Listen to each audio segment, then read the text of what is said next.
It's a complete contrast for Manchester United as they face the repercussions of defeat to Tottenham in the Europa League final. We understand that Ruben Amorim will still be manager at the beginning of next season and continues to have the full support of the club. That is despite leading them to their worst ever Premier League finish. Amorim claimed after Wednesday's defeat he would quit if the board or fans didn't want him to stay. But there's no suggestion United bosses are considering his future. So that means Amorim will be heavily involved in the club's rebuild this summer. It's reported he'll have around £100 million in the transfer market. However, that defeat in Bilbao and missing out on Champions League football means United potentially missed out on up to another £100 million in extra revenue for the club. Now, with that, who could arrive at Old Trafford this summer? Now, earlier this week, we told you Wolves forward Matheus Cunha is expected to make the move, with United expected to pay his £62.5 million release clause. Ipswich's Liam Delap is also a target. Now, we understand he would be happy to make the move, but has been linked to Newcastle and Chelsea. So would the lure of Champions League football affect the decision? Well, if United want to make big changes to the squad, it's likely that the transfer funds will need to be topped up by sales. Saudi Pro League side Al Hilal wants to sign United captain Bruno Fernandes. Ruben Amorim said himself he's not for sale. However, Fernandes admitted if he would leave, it would be if the club wanted to sell him. Now, one player who has an uncertain future is Alejandro Garnacho. Now, he said, we'll see what happens next after being a substitute in the Europa League final. Chelsea and Napoli were linked with the winger in January. Kobbie Mainoo has also been linked with a move. He's got 2 years left on his contract and is in talks over a new deal, but speculation remains.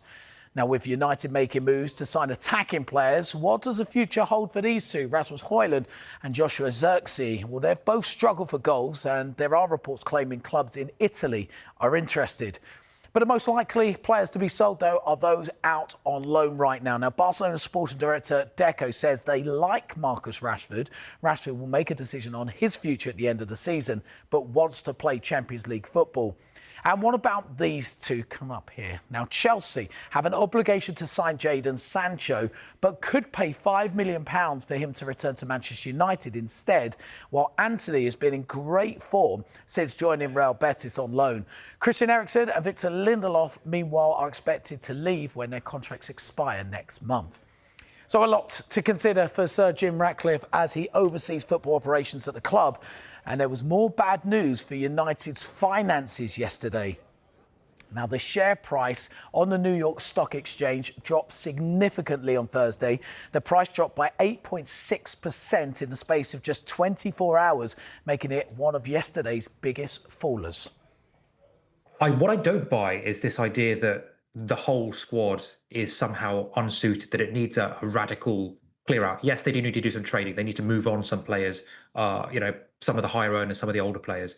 But if you look at players who United have let go in the last couple of years, guys like Scott McTominay, who's now thriving at Napoli, Aaron Wan-Bissaka at West Ham, Antony, who's had such a good season at Betis, and Rashford, actually, at Aston Villa. The problem is not the players. The problem is the culture that they're steeped in. Something in that club is making them underperform, and that has to be cultural, and cultures take years to change. If we're being realistic about it, it's not like they're going to change the full starting 11. There's absolutely not the funds to do that for a start. I think there's quite a few players that either need to up their game or they need to be changed. They need some competition. Would Rasmus Højlund benefit from having someone like Liam Delap coming in and forcing him to fight for his place? I wouldn't expect there to be wholesale changes, but a lot of that will depend on how successful they are in managing to get players out.